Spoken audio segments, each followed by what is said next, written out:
Voyager 2 has been hurtling through the vastness of space for nearly 54 years, sending back revolutionary data that has reshaped how we view our solar system and what lies beyond it. But as this trailblazing probe continues its voyage into the great unknown, it has recently transmitted a baffling and cryptic signal that has left scientists deeply unsettled. What could it signify? Is there cause for concern? An iconic space mission, NASA launched the Voyager mission as a bold attempt to explore the outer reaches of our solar system during a rare planetary alignment. In the 1970s, the orbits of Jupiter, Saturn, Uranus, and Neptune positioned them perfectly for a gravity-assist journey, an opportunity that occurs just once every 176 years. This cosmic arrangement inspired the plan to dispatch robotic explorers beyond Mars to investigate the distant giants of our solar neighborhood. Engineers dedicated years to building two durable spacecraft capable of enduring harsh conditions, freezing temperatures, high radiation levels, and violent solar activity far from the warmth of the sun. Timing and funding were essential since the alignment wouldn't recur for generations. The team ultimately constructed two nearly identical spacecraft, each with a chance to take a unique path depending on the discoveries made along the way. These probes, compact and robust, measured about 1.5 foot tall and nearly 6 feet across, each equipped with a large 12 feet wide high-gain antenna. These dishes would be critical for long-distance communication with Earth. Voyager also featured a long boom that held instruments for measuring magnetic fields, solar wind, and charged particles. Both carried narrow and wide-angle cameras to document everything from broad planetary views to detailed images of moons, atmospheres, and rings. The two spacecraft, named Voyager 1 and Voyager 2, launched from Cape Canaveral aboard Titan Center rockets. Despite its name, Voyager 2 lifted off first on August 20, 1977. Voyager 1 followed on September 5, taking a faster route. While spectators sensed the moment's significance, few could have imagined these spacecraft would still be active nearly 50 years later. Their main objectives were to study Jupiter and Saturn in detail and use gravitational boosts to potentially extend their missions to Uranus and Neptune. Originally built for a 5-year mission, the spacecraft far surpassed expectations and became humanity's most distant travelers, revealing countless scientific marvels. Adding a more human touch, both Voyagers carried the iconic golden records, cultural time capsules meant to portray life on Earth to any distant intelligence. But before those records became historical artifacts, the Voyagers would make stops that rewrote science textbooks. 2 paths, 1 mission. One of the most common questions about the Voyager program is why Voyager 2 launched before Voyager 1. The answer lies in their trajectories. Voyager 1 was placed on a faster, shorter path toward Jupiter and Saturn. Despite launching later, it would overtake Voyager 2. NASA had already assigned names, so they stuck with the sequence even though it didn't reflect launch order.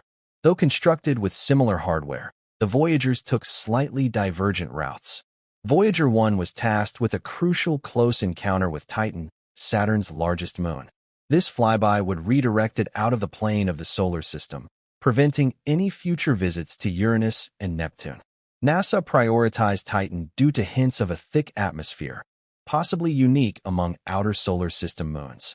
Voyager 2 was assigned a more extended mission. If it succeeded at Jupiter and Saturn, Mission Control aimed to send it onward to Uranus and Neptune, a long-term plan requiring the spacecraft to function far beyond its expected lifespan. As they launched, Voyager 2 veered southward relative to Earth's orbital plane, while Voyager 1 took a slightly more northerly path. These variations provided distinct viewing angles of the outer planets.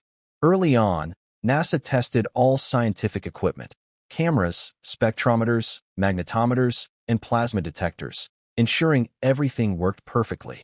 Voyager 1 soon reached Jupiter, racing along at over 35,000 miles per hour.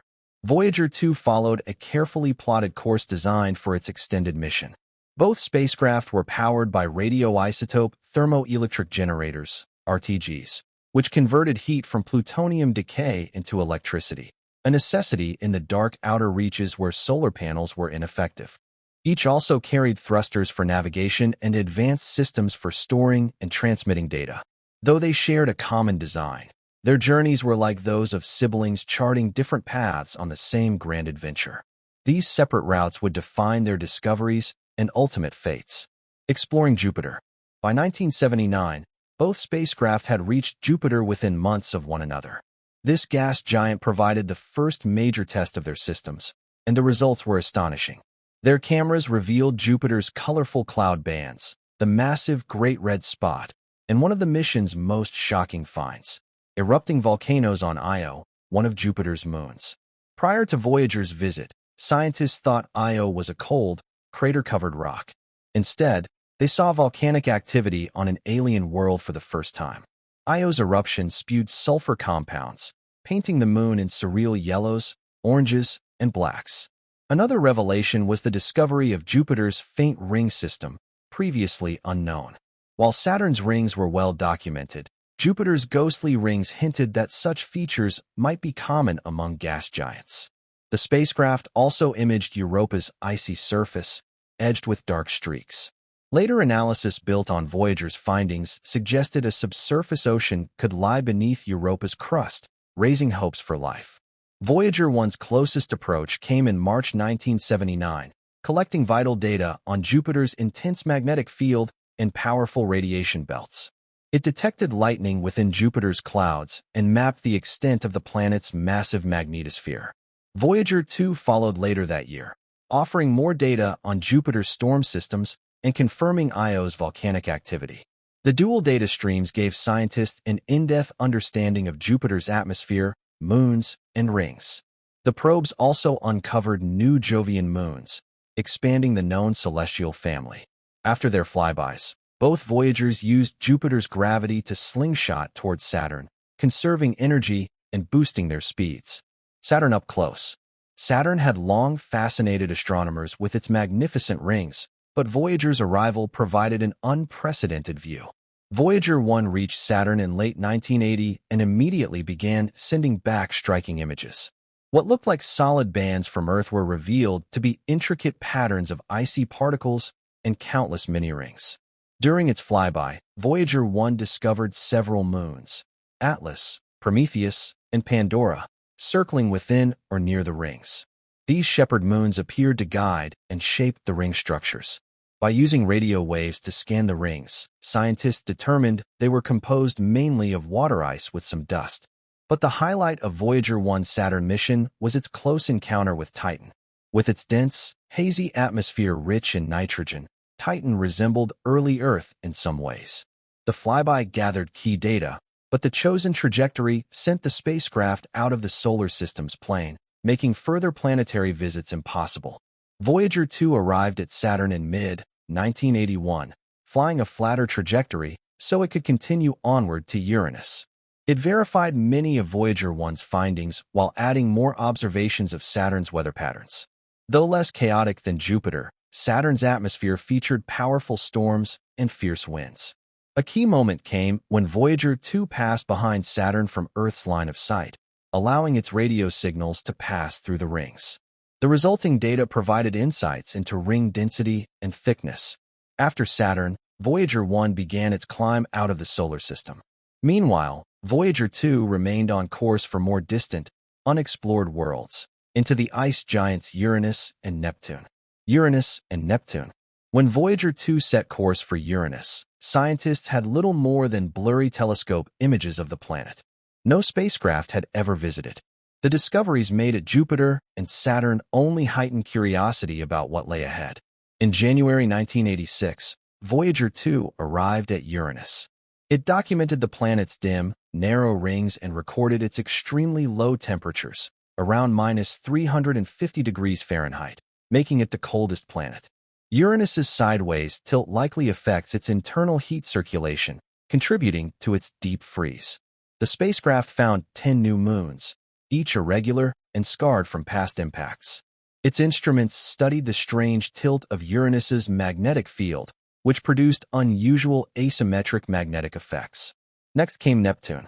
Using another gravity boost, Voyager 2 reached the distant blue planet in August 1989. Neptune, though faint from Earth, revealed fierce weather systems, including the massive Great Dark Spot. Winds there reached record-breaking speeds. Voyager 2 spotted Neptune's thin, faint rings and discovered several new moons. Most remarkable was Triton, a moon with geysers spewing icy plumes. Triton's retrograde orbit and geological oddities suggested it might be a captured object from the Kuiper Belt. With Neptune's visit complete, Voyager 2 earned the distinction of being the only probe to study all four gas giants. NASA then powered down its cameras to conserve energy, shifting focus to studying the space between stars. Having completed their planetary missions, both Voyagers embarked on their next epic chapter, the journey into interstellar space.